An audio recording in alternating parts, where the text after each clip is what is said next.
my colleague Adrian Gheorghe graciously stepped in. Adrian's got one of the most complex and impressive resumes and CVs that I've seen. But basically, he owns the space on risk and resilience. He is, I'll let Ken give the actual formal. I don't have an actual formal. I think you're doing great. Okay. Carry on. He holds an endowed chair at Old Dominion University in, what's the title? System of Systems Engineering. Thank you. System of Systems Engineering, or is it Systems of System Engineering? Yeah. The editor-in-chief of several journals, including, and please correct me on this, the Journal of Sustainable Design? Development.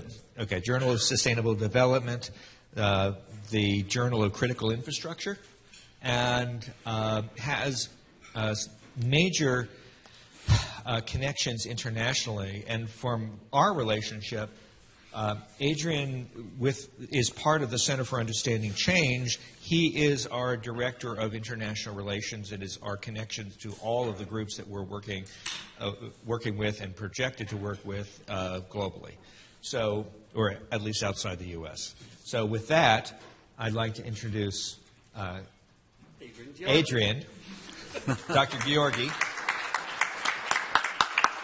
Thank you very much. And as you can see, I'm already in trouble, just mentioning all these international things, system of systems engineering.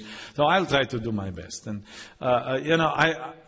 because, I was asked to start at 15 minutes after, I don't know, so I came in the United States, and of course I understood again that time is money.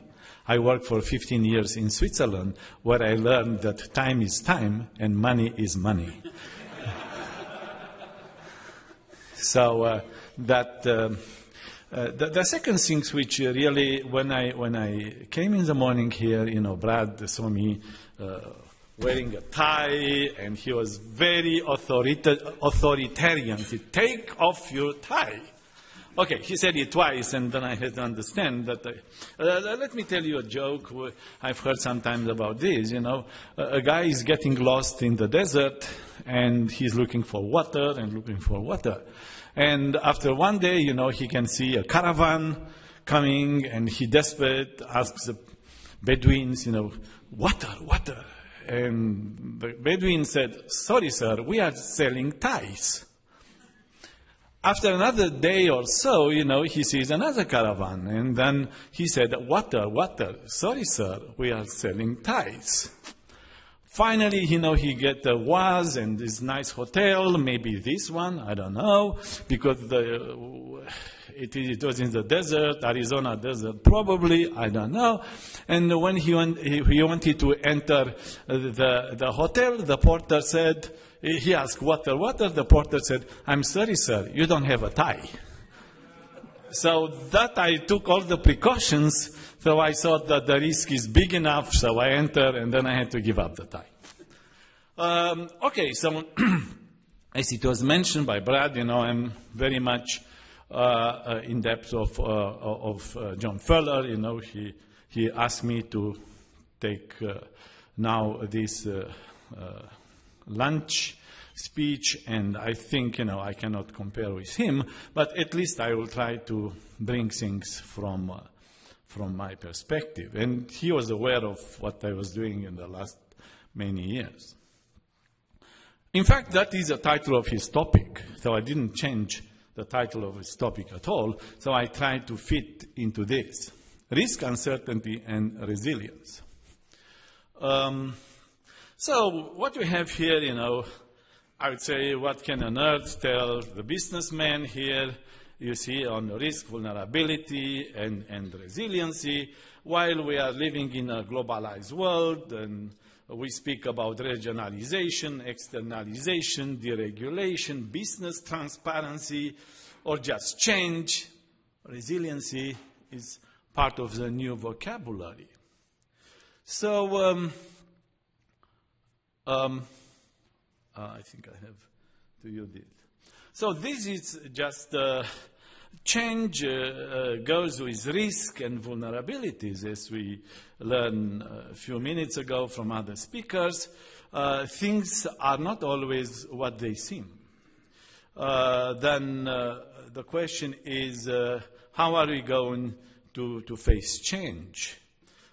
Change is good, somebody says, but the nurse says, sure, but how good is change? You know, all these kind of discussions, so they came into what we call, you know, it's safe, and how safe is safe enough, and other people talk about how safe is too safe. So it's coming to this discussion, which are extremely important, because then they have a reflection on systems design and whatever acceptability we are talking about. Let me tell you a little bit about my experience, and on purpose I choose some flags, and my son did not like the kind of design of the flags, and he said, let's find some good flags for you, and things like this. So I was born in Romania, I grew up in Romania, so then I am also a Romanian citizen and an Austrian citizen, working before with the International Atomic Energy Agency in Vienna. And then I was asked to join in Switzerland, Swiss Federal Institute of Technology, which really, you know, had a lot of impact on my way of thinking and probably what I'm going to talk today. I interacted with companies, among them Swiss reinsurance companies, and I have learned a lot about this interaction. And of course, you know, then I am working with an NGO organization, EORIS Foundation. Now I am at Old Dominion University in the Department Engineering Management and Systems Engineering, and I think on my employment engagement, I'm Professor of Systems Engineering. I don't think it's another one in the world with this title, but anyway, so let's go ahead and see what we try to express in this lunch talk. We discuss often about this risk issue, and then risk is a construct. It's defined by probabilities and consequences, and if we want to visualize, we have a risk matrix, and that is called ALARA principle, as low as reasonable achievable. And of course we have risk perception, that what we don't like risk is because low probabilities versus high consequences, and then we have high probabilities versus low consequences. And here you can see here this risk matrix. Recently, and I don't have in this slide, just one of my students got together and we created, based on DHS approach, risk is a function of threats, vulnerability, and consequences. We added as a quadruple perception. And we created a new model how to deal together of understanding and evaluating risk of critical infrastructure, where perception is part of the whole establishment of risk. So here it is an ALARA principle. Here you can see a region where the risk is unacceptable, the blue one, and here you can see then the risk is getting acceptable, or at the green region. Recently, we discussed about governance and compliance, an issue which were really highlighted in the morning session. Compliance is very important. For that reason, we felt in Switzerland in the late 90s to create a risk governance council, and it exists now, International Risk Governance Council, which is dealing with risk governance, not risk and governance, but a topic called risk governance, where risk governance refers to the action, processes, laws, traditions, and institutions by which decisions about risk handling are prepared, taken, and implemented. So this is a framework of risk governance. You can see here we have various stages: pre-assessment, appraisal, tolerability, and risk management. And of course, when it comes to knowledge, as we discuss here, we deal with complexity, uncertainty, and ambiguity. So I introduce this word ambiguity because it's very important in our discussion. Of course, risk judgment we saw accepted, tolerable or not. And then we have risk management strategy. When you see, I even introduce here risk-informed regulation, risk-informed, so different than a risk-based regulation, risk-based decision-making, after some distillation in our team. So you see here there is governance extended. There are a lot of elements to be taken into consideration. The core risk governance process I just discussed, organizational capacity, assets, skills, capabilities, actors, politicians, regulations, NGOs, public at large, social climate, degree of civil society involvement, as well as political and regulatory culture. So you can see here this risk governance framework as we discuss, and here how to involve stakeholders. And I think this is a very important diagram to see the complexity of issues to be addressed via the magnifying glass of risk, so to speak. We have different layers here. Dominant risk characteristic, type of participants, and the actors.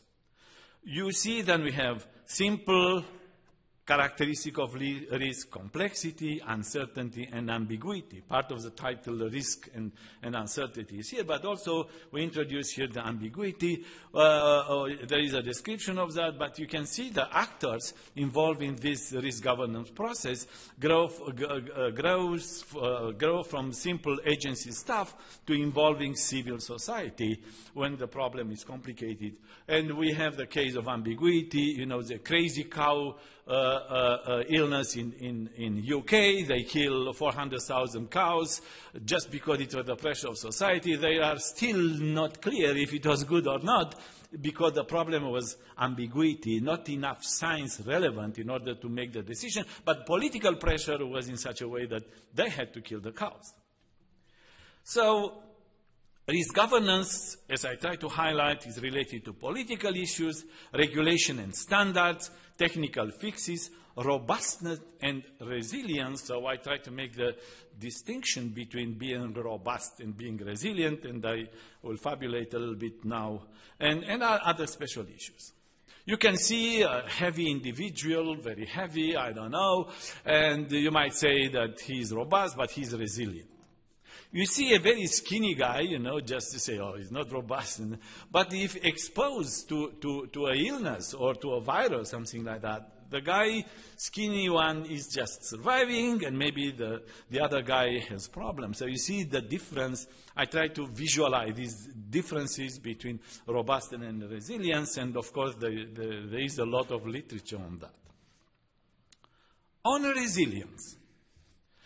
So resilience concept, it has a long history, this resilience. So we had last night some discussion, dinner discussion, and we came that, of course, the resilience concept has been also introduced in the strengths material, in the classical engineering. In the 70s, when Holling was director of International Institute of Applied Systems Analysis in Vienna, he really pushed the concept of resilience in the ecological field, and then they became a very interesting running concept in systems analysis. If the resilience, according to his definition, is a measure of the ability of a system to absorb changes in state variable plus parameters and still persist, which is what Brad mentioned some hours ago. The concept of resilience is distinguished between resilience in state space and the resilience of the state space. So I will try to present some kind of picture of that. Resilience in the state space is a perturbation of the state variables, can move the system to a different basin of behavior where it will have a different long-term behavior. While resilience of the state space indicates that a change in parameter or state variables bring about a structural modification of basin and attractors, but is still in the same domain. And these are you see some kind of representation of resilience of the state space and the resilience in the state space. And, you know, these kind of things, how a plant is becoming resilient and how this design is probably resilient according to kind of definition and trying to interpret, like our French colleague was trying to give some kind of drawings and cartoons for the concepts. The resilience of complex systems, the concept of resilience may be defined as a system which can absorb changes. We have changes could be sudden and external, and how large these changes can be.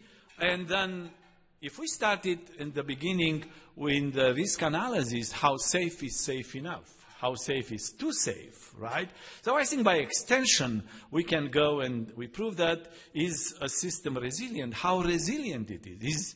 Is it too resilient? You know, that could be in some situation, too resilient maybe is not good. It's like I tried to say in the beginning, time is money, and then other people say time is time and money is money. So that it has to be adapted to the situation, to the environment where we introduce this concept.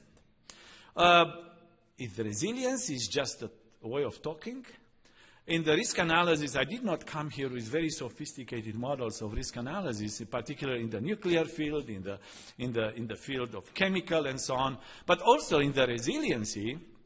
By the time of Holling and all the cohort of scientists at EASA, so they came with very elaborated mathematical formula and measures, metrics for resiliency. And I don't want to go through all this, but I just would like to highlight in this lunch speech event that we can speak about resiliency, but we have to be aware that if we need to attach a metric, so we need to develop some mathematical instruments. So I jump into the concept of vulnerability, and you will ask me, but you talk about resilience. What are you talking about vulnerability? In our research, which I had to carry on at the Swiss Polytechnic Institute, so to speak, between 1919 and 2006, and then later on in Norfolk, we started to realize that vulnerability is an important concept.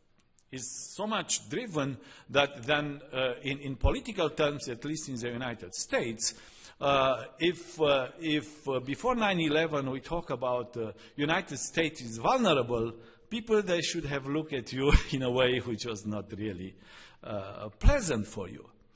Immediately after 9/11, immediately on 9/11, and I don't know, 10 o'clock in the morning or something like that, the whole country said, we are vulnerable.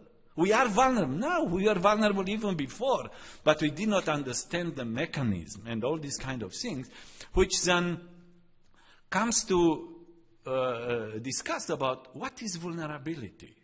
How can we look vulnerability as different than risk? Because somebody says that we are vulnerable, however, is a big risk or something like this. It's like confusing the term of heat and temperature. In physics, heat is heat and temperature is temperature. They have different unit measure. So starting from this axiomatic approach, we try to define vulnerability of a function of susceptibility and resilience. And this is in papers which we wrote by year 2000. Talking to this to our colleague in Switzerland, sometimes they even have difficulties to pronounce the term susceptibility, and I visited them a few days ago. He said, Adrian, now I can even pronounce susceptibility, because by that time you humiliated me with this word, and he was professor at Swiss Polytechnic. So it was difficult, but I'm trying to say it was a research time, a kind of period of time where it's a kind of understanding issue. We are ahead of time, so to speak. And of course, we had some troubles inside the research group, and then even outside. So, in this case, vulnerability is not a construct. It is a state of the system. If risk, we define it as a construct. The vulnerability is a state of system. And if we want to parallel the things with risk analysis, so we created an acceptability matrix for vulnerability. And we call it here, if before we talk about ALARA, as low as reasonable, achievable, here we talk about ARASP as resilient as the system permits or society permits. Because I can be resilient to flu as much as my body is resilient to flu, but not beyond that. So this is an issue which I think it comes to be discussed. We have this vulnerability perception, which is defined here. And of course, trying to parallel with the risk approach, we have a vulnerability matrix where you can see we have green, yellow, and red, which means we accept or not a degree of vulnerability because, as somebody said in the beginning, our colleague from Santa Fe, we have to accept all these hardware, software things. They are vulnerable, but they are good for something. I don't know. They are good. Then up to the point, society has to accept that. Maybe we are in the ARASP area, so to speak. So we can mimic the same simpler representation where the vulnerability is so high we don't accept it, and when the vulnerability is getting accepted because of the benefits of that system, so the society accepts to live with a degree of vulnerability. The tools which we are using to deal with risk and risk acceptance, then they are different than the tools which we are using for vulnerability, indirectly for resilience. And if you observe and you have these risk acceptance curves, which are linear in log representation, here, because I will come later, this resilience vulnerability model are so nonlinear, you can see that the limits are not they have a linear shape. Of course, we were able to put red, yellow, and green, and we introduce kind of tolerability, which I called it ARASP, as resilient as possible. So you can have system with different degree of vulnerability, however, different degree of resilience, and using adequate analytical models, you can come with interesting results. And then you come with comparability results. I talked to our colleague, and based on our previous presentation here, comparative risk assessment is a very important tool, right? When you do is life cycle analysis and so on, you have to compare systems to see which one is more risky and so on. By using now vulnerability and resilience, and we have a matrix so we can compare structures, we can compare systems and so on, to see how much one is more vulnerable than the other. If we have a common denominator, we can go and adopt a kind of resource allocation, because already we have a ranking of these vulnerabilities, however, a measure, indirect measure of resilience. So that's what I try to discuss here.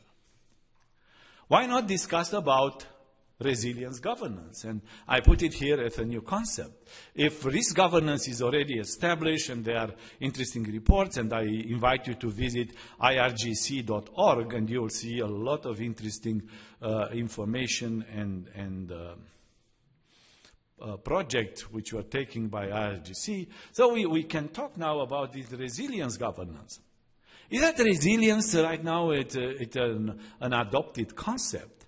I tried to say many years ago, when even I was in the university, of course, we talk about, at the discipline called strength material, about resilience of materials or something like that. Now, if you look into the official United States document, European document, everybody now is talking about resilience, a resilient information system. Madame Napolitano changed the discourse in the last few years from risk-informed decision to resilient-informed decision for homeland security things. So she changed the discourse. Of course, there were higher political level where the concept of resilience has been introduced. There are documents from the White House, documents from the Downing Street, United Kingdom, a document which relates to Brussels. And for that reason, I think it's important to understand. If we have to do a comparison between risk governance and resilience governance, while we define it here, governance, actions, processes, laws, traditions, resilience, I just defined it before, capability of absorbing changes and still survives. So resilience governance will come with the reference to the action, processes, laws, tradition, institution by which decision about vulnerability handling are prepared, taken, and implemented. In risk governance, the best practice, maybe you didn't observe, but it was the precautionary principle. That was a very well way of looking. And here I said in resilience governance integrates the principle of good governance, including the living assessment, which is very important. By bringing the concept here also of perception, a living assessment is very, very, very important. And I gave you the example of how the society perceives the vulnerability of a country, AG 9/11, one day before and one day after. So that, perception and the need to do a living assessment based on perception is of the same importance. So from robust to resilient design, so I just try to say robust is not the same with resilient. So I took some kind of things from the internet to see maybe the tire is robust, but resilient, it might be the one which you go through all the terrain all the time. You don't have a flat tire and things like this. So it might be a way to visualize a kind of difference between robustness and resiliency. Our colleague from Santa Fe said something which I understood that for some times. I think should I have been in the office of the President of the United States in 2008 or something, when maybe before everybody said the United States is in a good financial situation and so on, and probably from CIA, somebody, I don't know, they said, Mr. President, we are in big trouble.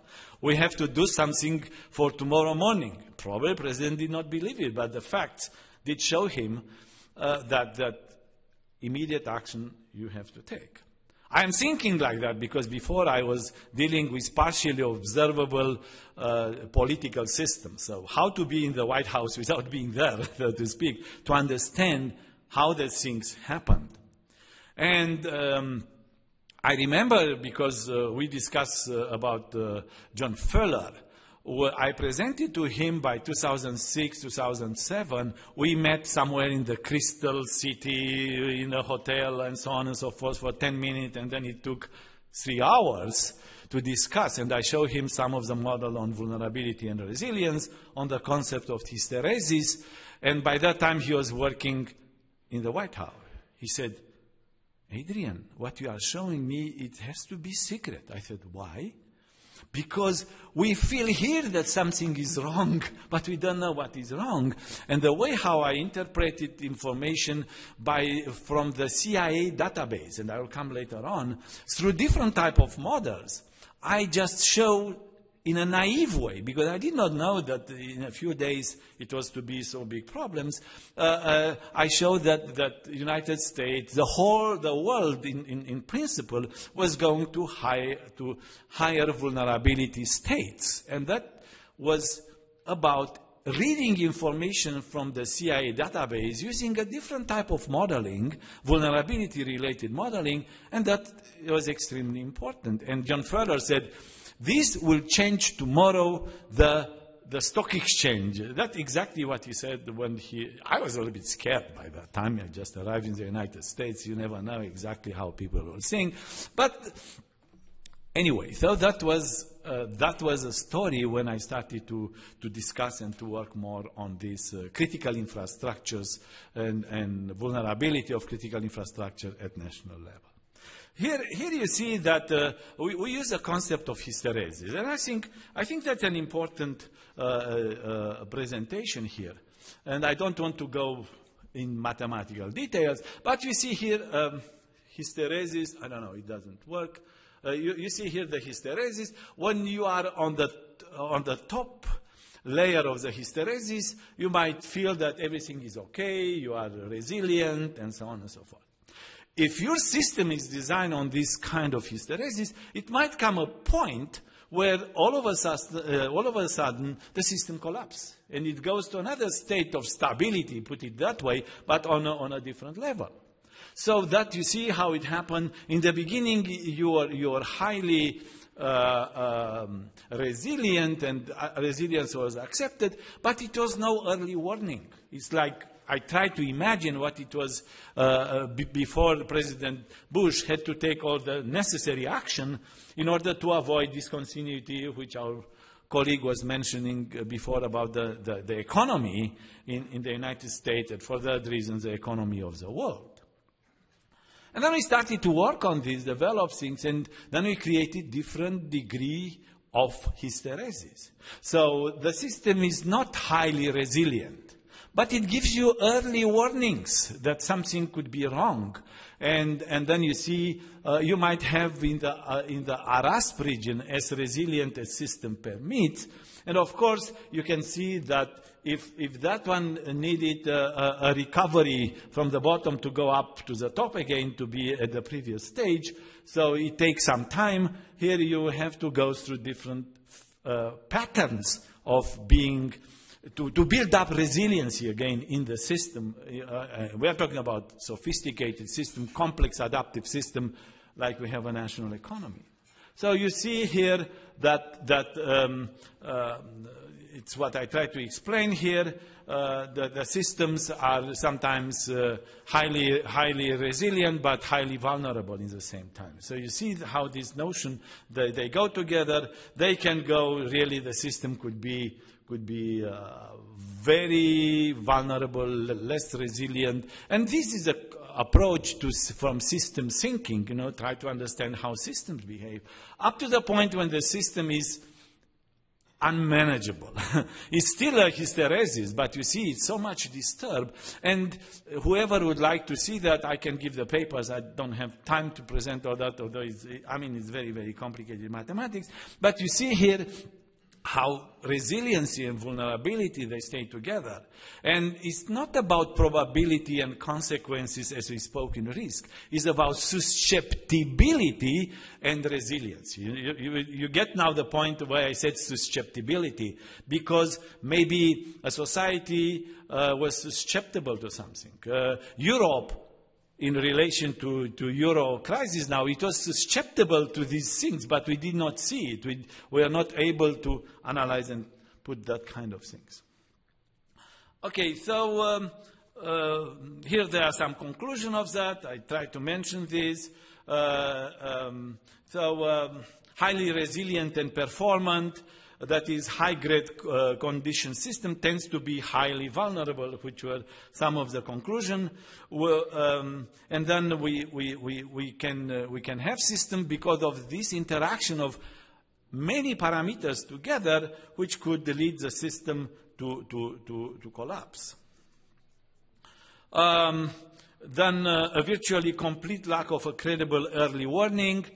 It's wrong. So we should have that kind of early warnings. And I try to say, if we are totally resilient but highly vulnerable and we don't have early warnings, so we might end up in a catastrophic situation. Then we say, oh, it was a black swan event. Was it?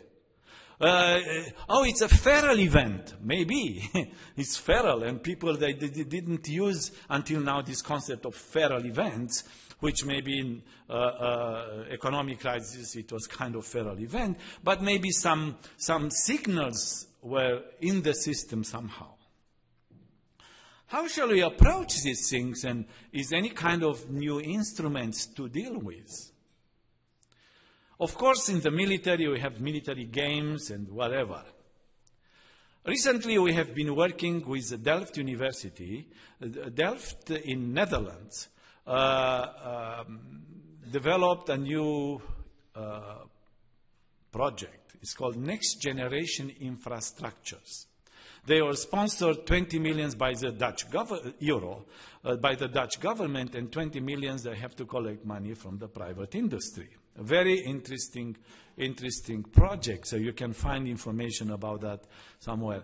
We had last November one of the events of next generation infrastructure, and colleagues from Sandia came and took part in this congress. John Furler gave an extraordinary introduction keynote things which really changed the mind of people.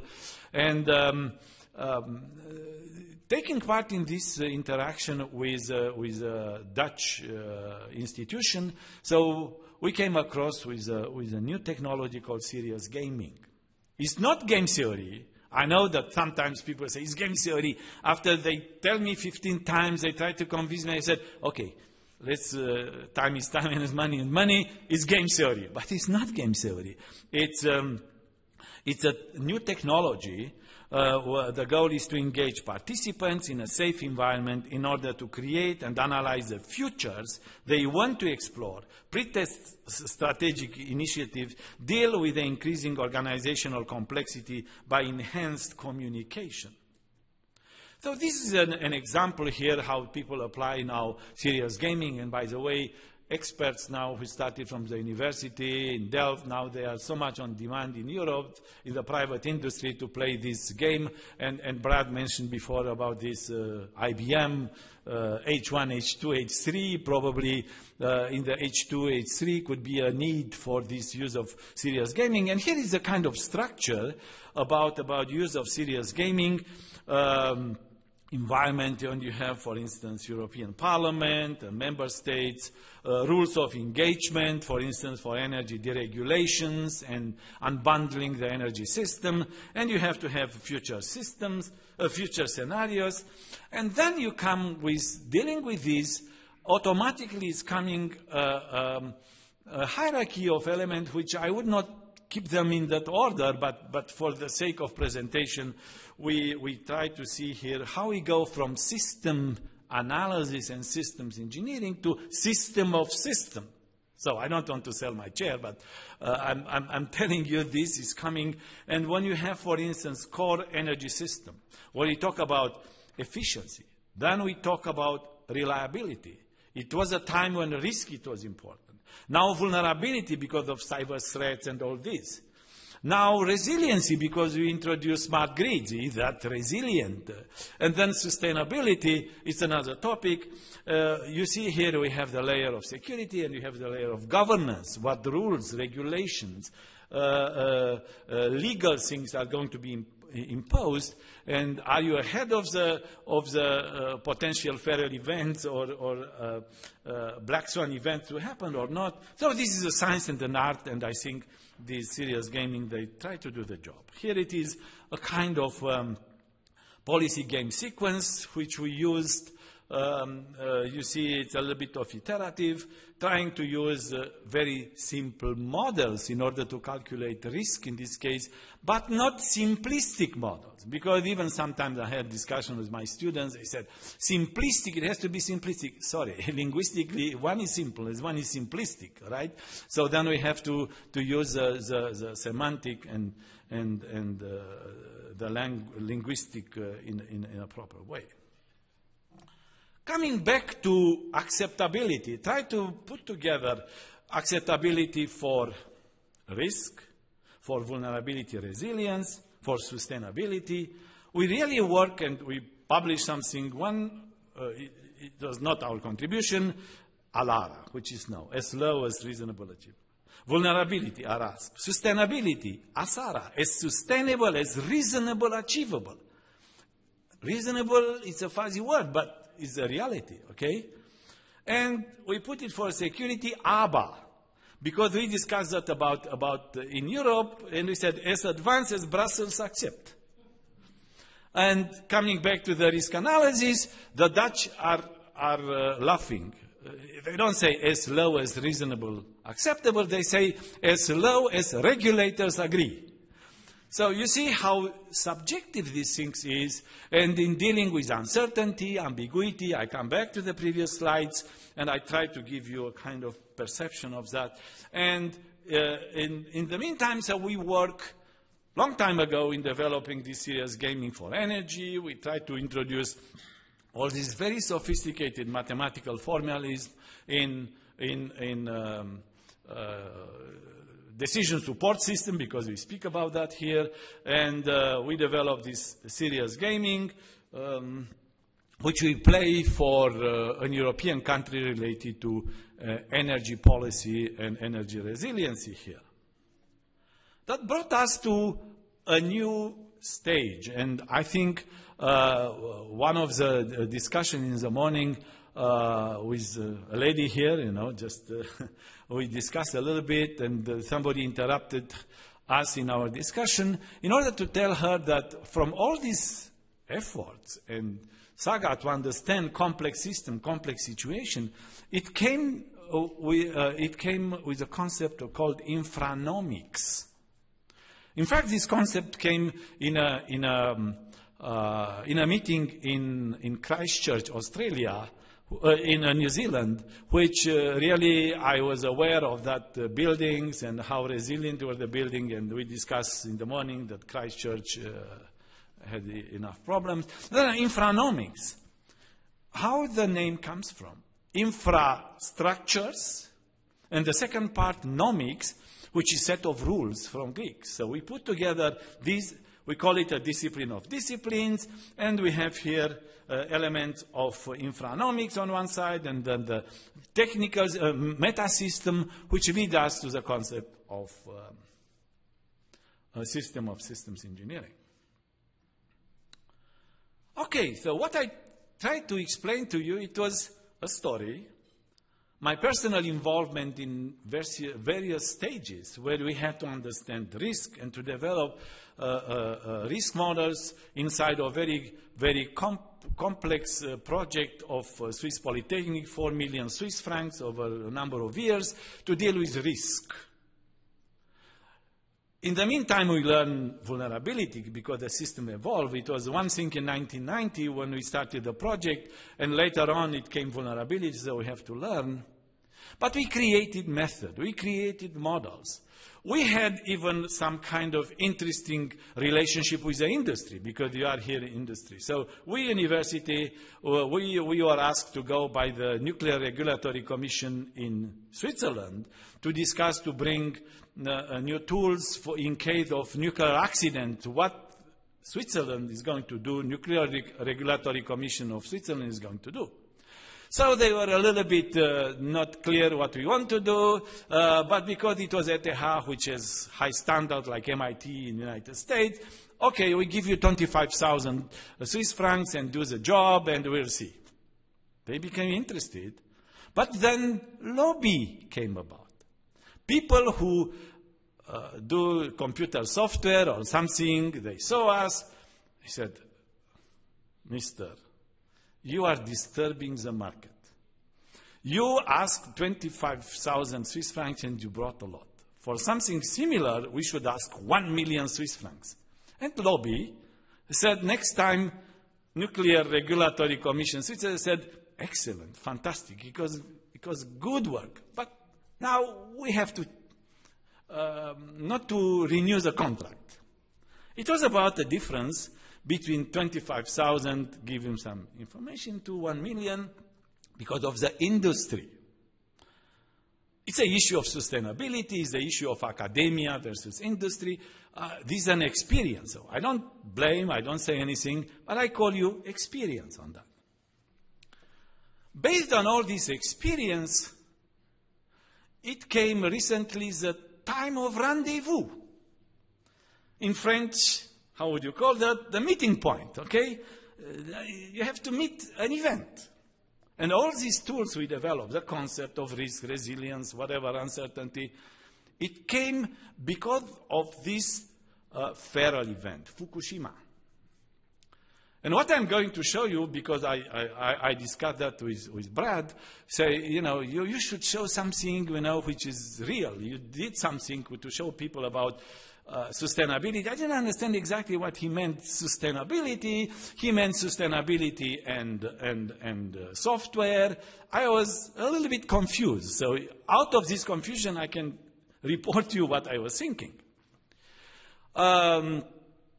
So it came Fukushima, and how to deal with understanding Fukushima event with a risk, vulnerability in another part of the world. Because that Fukushima, as you know, had very, very big impacts on the whole industry, nuclear industry in the world.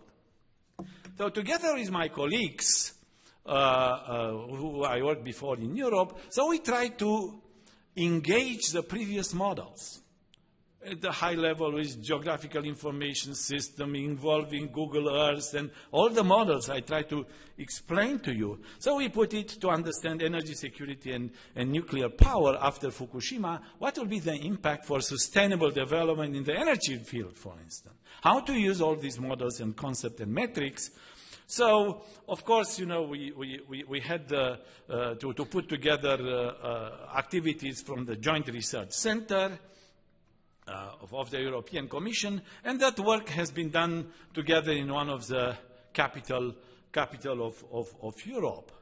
By the way, it's Bucharest, capital of Europe here. And then, so we had to put together the kind of policy of the European Commission in the field of energy and research area with elements which we are doing together with these research institutes in Europe. So you see one, it was ecumenic approach, call it another one parochial approach. People were doing, and really in different institutions at some point in time, we have the refusal of even the director general of a particular institute. He said, I ask you not to do that research anymore because that is not in the interest of high science, of something like this. And really we had problems either in European Joint Research Center for our, and also in Romania and Switzerland. I remember when I started to discuss about critical infrastructure with my colleagues in Switzerland, on the zebra crossing, my boss told me, I forbid you to work on that. And now he is #1 in Switzerland working on that after I left Switzerland. You see how people are adapting, you know, things. Then we try to understand the days of wine and roses for nuclear industry, what happened, the nuclear industry, the reality of the Fukushima because of these feral events, how to analyze and how to see now how we can employ the software we developed in order to understand processes, to take decision and see how we go further. Take it from here to learn your lesson, yet stay the course. So, okay, it happened. Now we have to act. So we see that, for instance, if we compare these kind of big actors, the world versus Romania in this case, because it had to be done in Romania. So we had here the world energy security, as we discussed here, new supply strategy, nuclear non-proliferation, the New World Deal, low carbon shared future. On the other side, from self-reliance to a regional supplier, more megawatts, decommissioning, more European Union integration, higher stakes, nuclear renewables, smart grids. Okay, these are keywords, but you have to put them into a coherent policy. And we learned before all these models of general equilibrium, they don't work. We're working now with the European Commission, with Energy Security Division. Some people, they push equilibrium models that will solve the problem of future strategy in Europe. Others, they say serious gaming is an interesting exercise. Let's perform it. So now I'm talking about this serious gaming like an instrument which was developed for the case of Fukushima. And now what people are talking seriously in Europe about this energy serious gaming, put it that way. So it's what I was just trying to say here about the sustainable development. It came the concept, of course, in Europe, as it was mentioned, we have this serious sustainable development concept quite high on the political agenda. And here, so we had to see how to go green versus radioactive things, you know, how to deal, how to make it the yellow and the green. So they are wishing things, and we have in Europe a document, a political document, which is 2020-2020. 20%, by year 2020, it will be 20% green and 20% decrease, I don't know what. So 2020. The question with us is that possible? Let's use it. It's nice to have a political discourse, but you allocate resources, and are these resources well positioned? And we can see here, whatever countries by now 2020 targets, everybody would like to have here. And by now is the situation which here you can see the color. A lot of reaching 2020 will be the high, green color, strong green color, and the reality now it's like that. And we have another, how many years? 8 years, right? Is that possible to go that way? So how resilient is the system? How viscous is the decision process, although, and the technology by and large? There are a lot of documents that come to governance. Documents. European Commission has what they call green papers. And here we are now, okay? Germany would like to decommission nuclear power while they go with smart grid. So it's an interesting way of looking. And how a safety revamped nuclear stands in a supply mix featuring a low carbon, sustainable and resilient energy security. You see, it's coming again, the concept, but at a higher level now, energy security to be resilient. Is the nuclear safety amendable? The Fukushima lessons are considered. How can we help? So, using our decision support system, we play different scenarios, and some of these scenarios in 2020, the computer told us, so far 60 games, okay, games hands weren't able to strike a single gain for you, 2020. Try again. Change your situation and so on. So that is an interesting message for decision maker. You see, if you really involve technology and tools, but letting the politics involve, so then you might have a different opinion and different results. Open question, is the nuclear safety amendable? The Fukushima lessons considered, review the decommissioning. So you can see here, because we discuss about the lifetime of this equipment, we have a lot of equipment in the world. For instance, nuclear reactor, quite obsolete right now, beyond the design, initial conditions, so to speak. We can see here for research reactor and for power reactor, from one side and to the other. So then there are regulation. And we have to ask this question, is nuclear safety improvable considering Fukushima? We play this game and how we can help.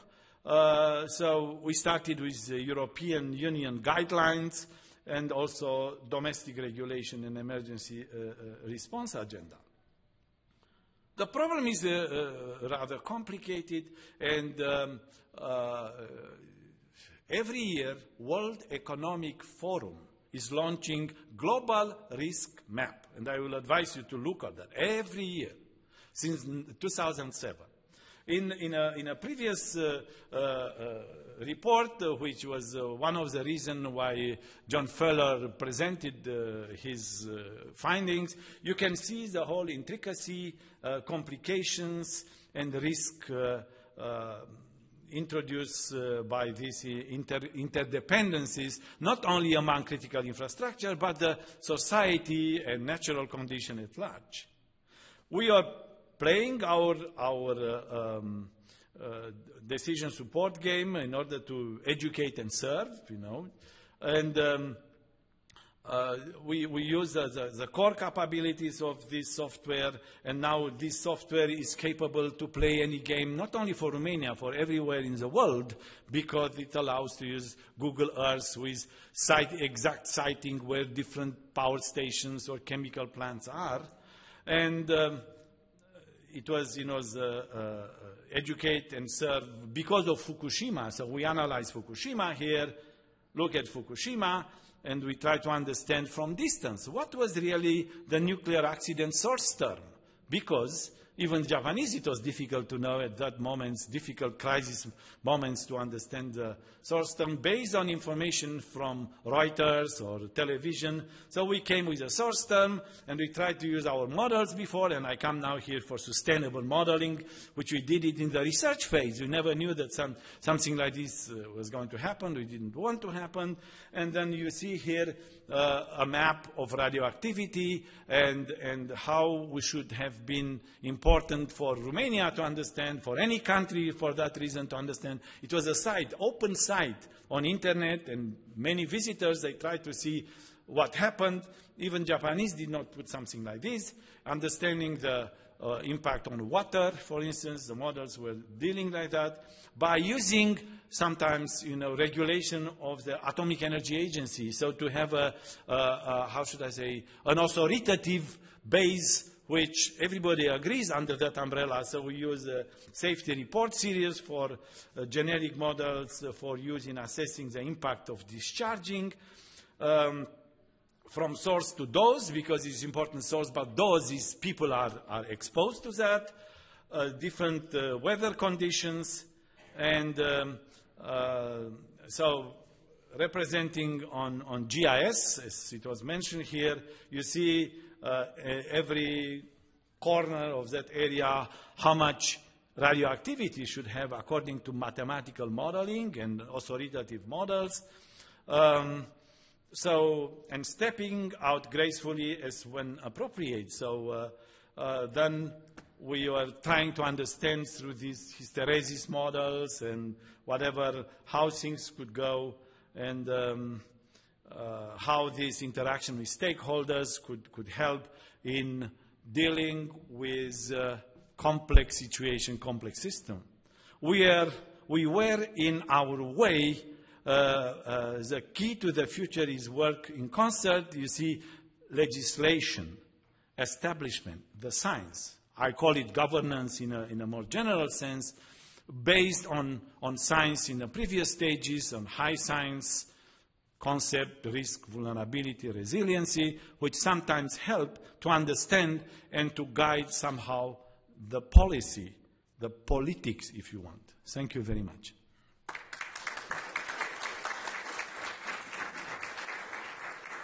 Can I wear the tie now? Wow, my head's still spinning. And it's certainly the case. I was speaking earlier about innovation and the degree to which innovation is this word that's flowing through our organization right now. Resilience is the other word.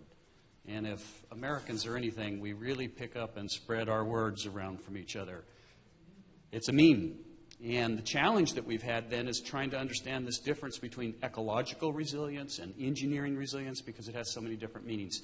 How many of you have some question about this? Do you have a question for Adrian? Okay, so you talked about the fact that you can perceive yourself to be more resilient than you actually are, right, as we did in 9/11. But what is an example of a system that's actually too resilient?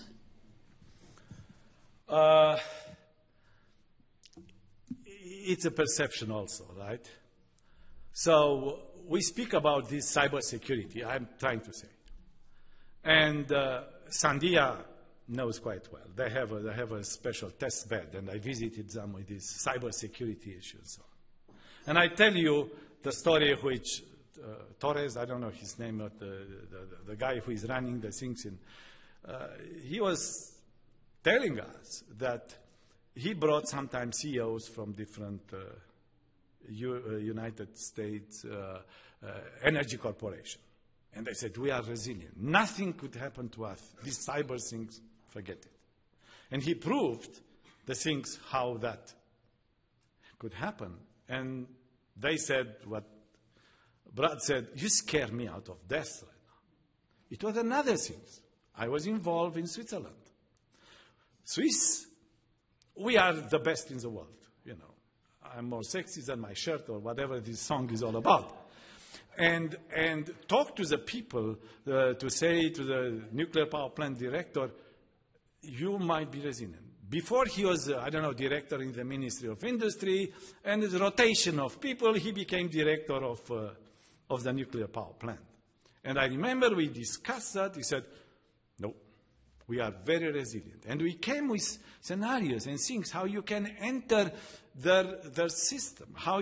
He said, but we are perfect. Yeah, but we show how the maintenance people could come and with their computer creating problems and so on, because they thought they are too resilient. Nothing it can be done. No, it should be done, sorry. Because of money, because of whatever. When people realize that in fact they are not on the green side, but to the best side on the yellow side, so that redefine. That's what I said. Sometimes you have to ask a question: how resilient is too resilient? Chris?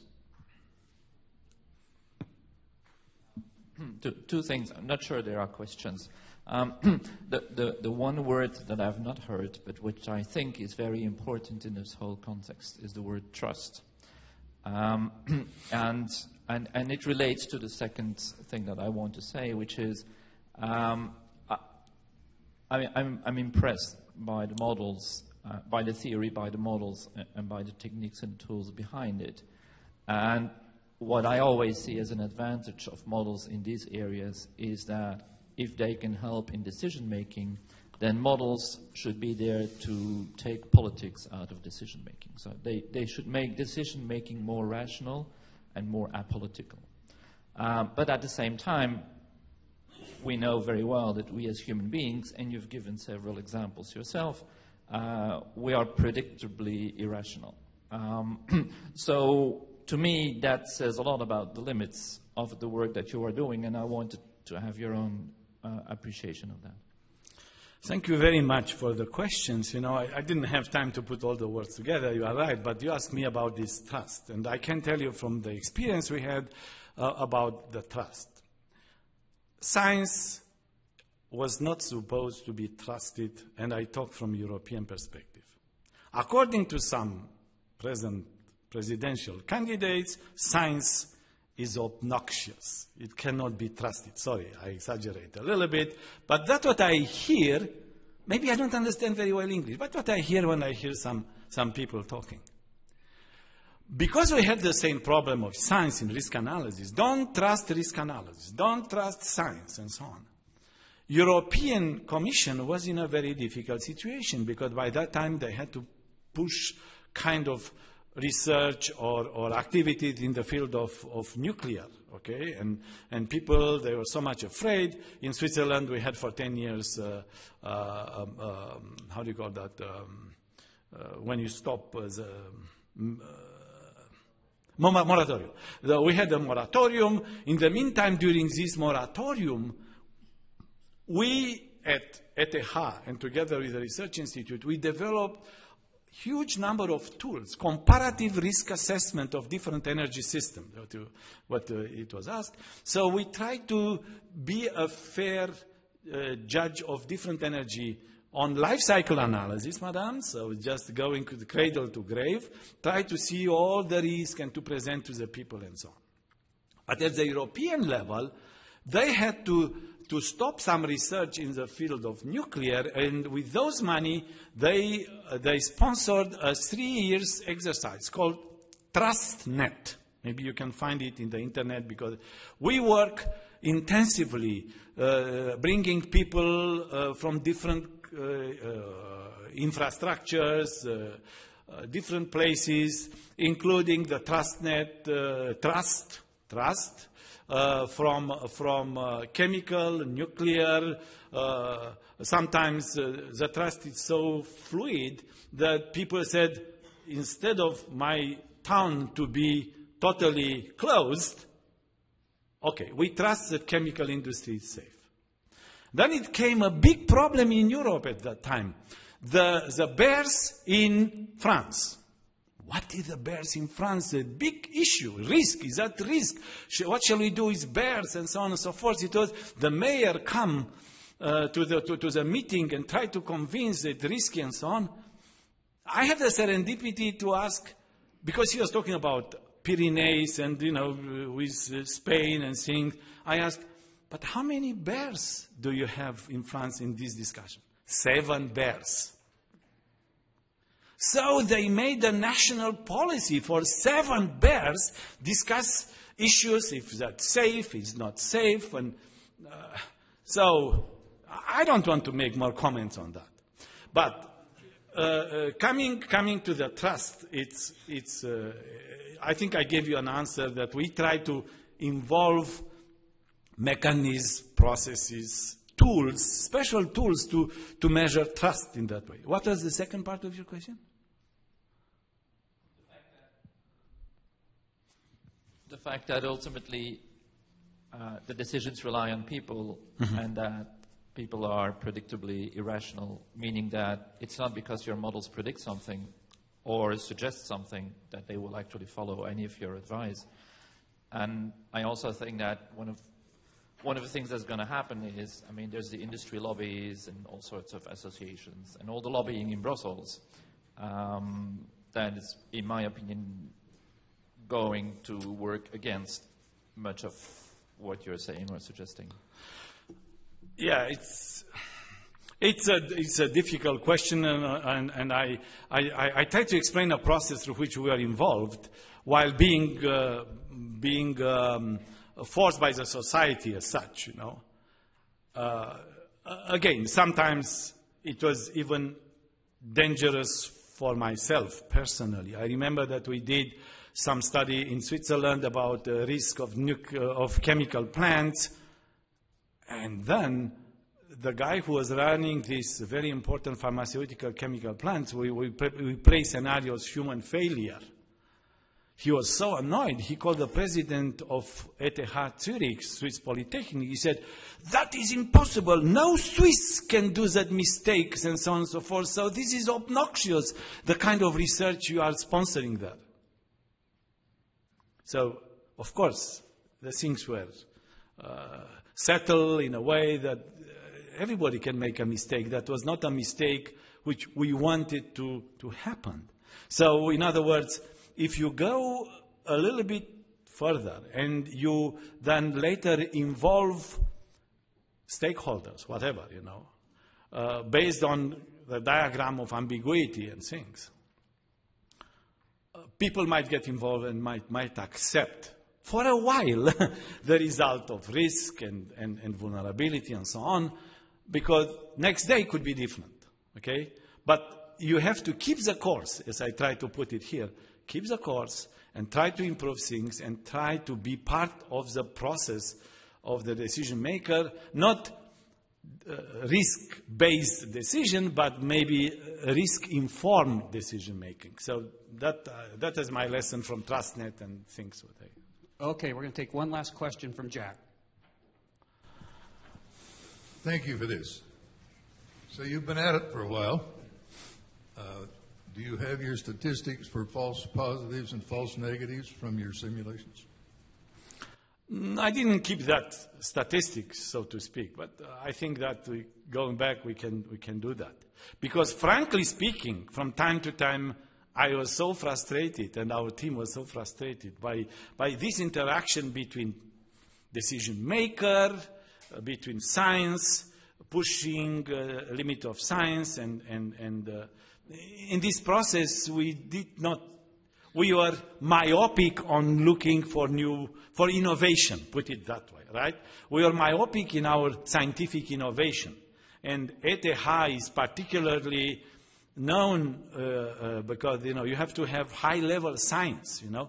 And in that play game, you know, I did not keep track of that, but I think it should have been done. Please do, because you're not doing science until then. Yeah.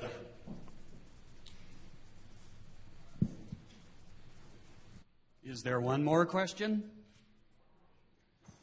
Okay, please help me give Adrian a big hand of thank you.